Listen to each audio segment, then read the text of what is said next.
Educational, informative, controversial content to keep you free. This is Radio for Freedom. Hello. Welcome to Radio for Freedom. Today I'd like to talk to you about code enforcement and the tyranny of code enforcement. A few months ago, in fact, I would say back in January of this year, I was cited by a code enforcement officer for a code violation. I got a call from the code enforcement officer one morning, and he told me that I was in violation. As a building contractor, I really couldn't imagine what I'd be in violation of. I felt like I understand building codes very well, and I certainly thought I understood code enforcement codes very well. But however, what I didn't understand was the tyranny of government and what has happened with code enforcement and how they want to take away your property rights and how they want to dictate on how you use your own property that you own. This alleged violation was 3 water stains. He informed me that the tenant who wanted to break the lease had filed a complaint to code enforcement. He came out and investigated. Allegedly, he was granted access by a child, as the parents don't speak English. Allegedly, the child negotiated the inspection with a code enforcement officer. So, a child granted the code enforcement officer access to a private property that I own, without a warrant, without probable cause, and without my permission. I feel this is a violation of my constitutional rights.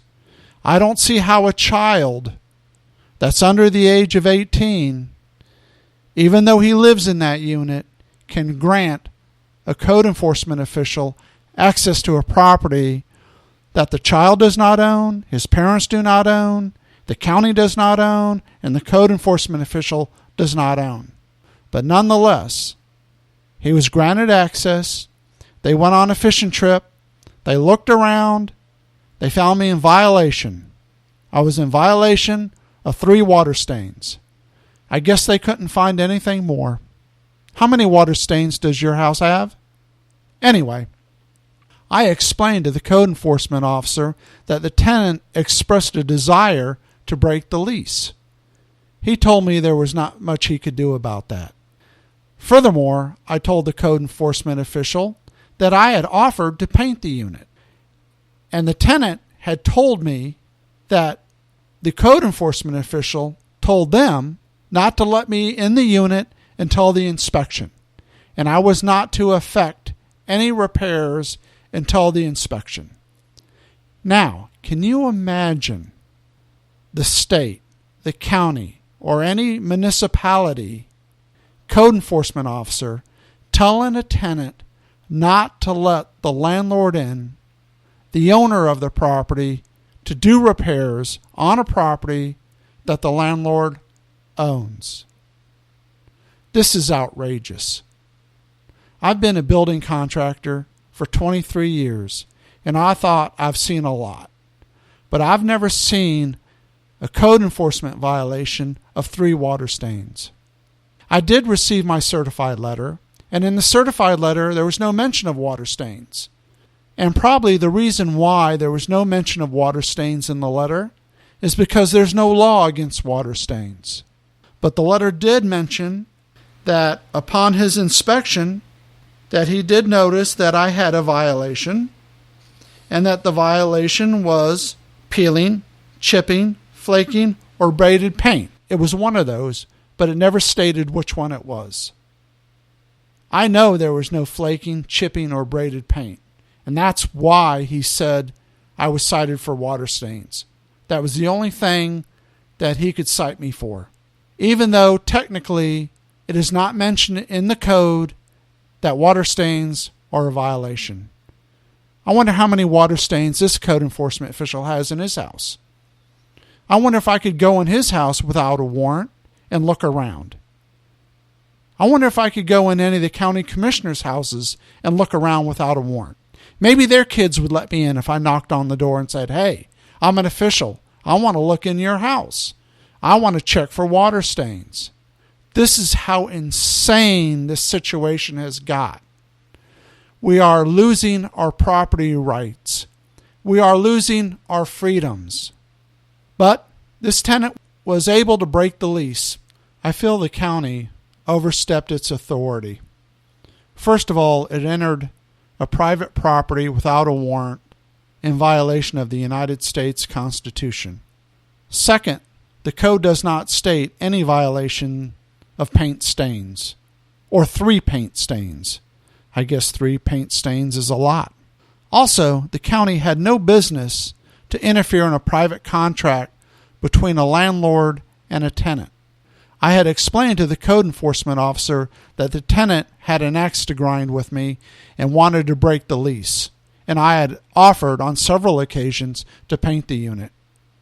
But the tenant would not grant me access because the tenant was interested in getting the code enforcement official there as quickly as possible to break the lease. The county has no business interfering in private contracts between a tenant and a landlord. The county has no business entering a property without a warrant or permission from the owner. In the last few years, we've seen code enforcement infringing on our freedoms, not only in Florida, but across the nation. You can go on YouTube and see many examples of tyrannical code enforcement officers citing children for lemonade stand, citing property owners for gardens in their front yard, citing owners for peeling paint, citing landlords for posting for rent signs in the yard to rent their units to try to earn money to make their mortgage payment.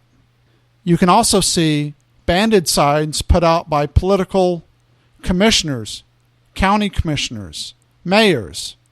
It's okay for them to put out banded signs all over the place. They don't seem to get excited. But if a landlord puts out a for rent sign, you may be cited by a code enforcement official. Frankly, it seems endless about this silliness of code enforcement. But it's not silly. It's very serious because we're losing our freedoms and we're losing control of our property. I lived in Spain. I lived underneath a dictatorship. I understand what living in a police state is like. And I can tell you, the United States is turning into a police state. I can understand that maybe some of our commissioners don't understand what's happening. The signs of tyranny is so insidious, many commissioners or mayors may not see it coming. We must point out these signs of tyrannies to our leaders and county commissioners so we can live free. You may have to put up with a neighbor that has peeling paint or has painted their house a color that you don't like. But I can tell you, it's a lot better to put up with peeling paint or an ugly color or a lemonade stand or a garden in somebody's front yard than it is to deal with tyranny. Because tyranny is pure evil, and that's the way we're heading. This recording is the property of Radio for Freedom, LLC.